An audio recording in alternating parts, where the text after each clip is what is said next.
काळामध्ये होत असतो याची कल्पना त्यांनाही असते। बरं, ठीक आहे, नक्कीच। हनुमानजी, पुन्हा एकदा तुमच्याकडे येते। जेव्हा विधान परिषदेच्या या निवडणुका जाहीर झाल्या स्थानिक स्वराज्य संस्थांच्या जागांसाठी, तेव्हाच विजय वडेट्टीवार यांनी अगदी स्पष्टपणे म्हटलेलं होतं की पक्षाला गळती लागण्यासाठी प्रयत्न केले जातील किंवा नगरसेवक विकत घेतले जातील। आत्ताच्या घडीला सुद्धा तुम्हाला असं वाटतंय का प्रत्यक्ष निवडणुकीच्या वेळेला अशी घटना घडण्याची शक्यता आहे?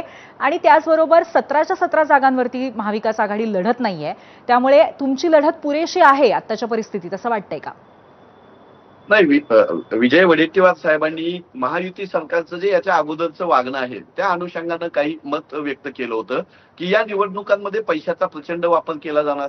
या निवडणुकांमध्ये अनेक जे मतदार आहेत स्थानिक स्वराज्य संस्थांमध्ये नगरसेवक म्हणून निवडून आलेल्या मतदारांवर दबाव आणण्याचा, फोडण्याचा, त्यांच्यावरच्या पोलीस केसेसची भीती दाखवून त्यांना महायुतीसाठी मतदान करायला भाग पाडण्याचे अनेक बेकायदेशीर मार्ग या निवडणुकीमध्ये अवलंबले जाणार आहेत। माझा प्रश्न या अनुषंगानं भारतीय जनता पक्षाला असा होता की तुम्ही जर पार्टी विथ डिफरन्स म्हणत होते तर मग वर्षानुवर्ष तुमच्या पक्षासाठी, तुमच्या विचारासाठी ज्यांनी काम केलं त्यांना तुम्ही न्याय देऊ शकले नाही आणि आता या स्थानिक स्वराज्य संस्थांमध्ये तुम्ही महाराष्ट्राच्या विधान परिषदेला चांगले उमेदवार द्यायचं, चांगले लोक द्यायचे भाषा देवेंद्रजी फडणवीस साहेब करत आहेत। बघा, दत्ता कुलकर्णी म्हणून धाराशिव मधले अखिल भारतीय विद्यार्थी परिषदेपासून, भारतीय जनता युवा मोर्चापासून ते आता राष्ट्रीय स्वयंसेवक संघापर्यंत काम करणाऱ्या एका सामान्य कार्यकर्त्याला देवेंद्र फडणवीस साहेबांनी खाली बसवलं।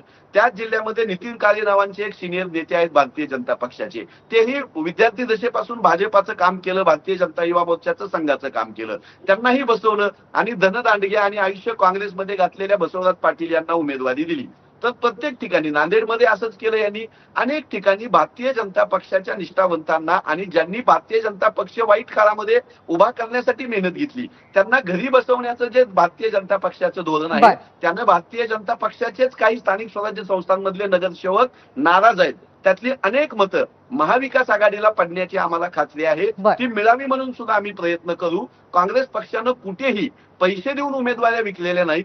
भारतीय जनता पक्ष असेल, राष्ट्रवादी असेल की शिवसेना असेल, आज अब्दुल सत्तार जे सांगतायत ते आम्ही पहिल्या दिवसापासून सांगतोय, ते म्हणतायत की शिवसेनेचं ममता बॅनर्जी सारखं भाजपा करत आहे। आम्ही निश्चित लढतोय, आम्ही या सगळ्या जो सुनामी आहे महायुतीची। हनुमानजी, तुम्हाला थोडंसं थांबवते कारण महेंद्र दळवी शिवसेनेचे आमदार आपल्या सोबत आता आहेत, ते खरं तर आधीच आपल्या सोबत असणार होते, परंतु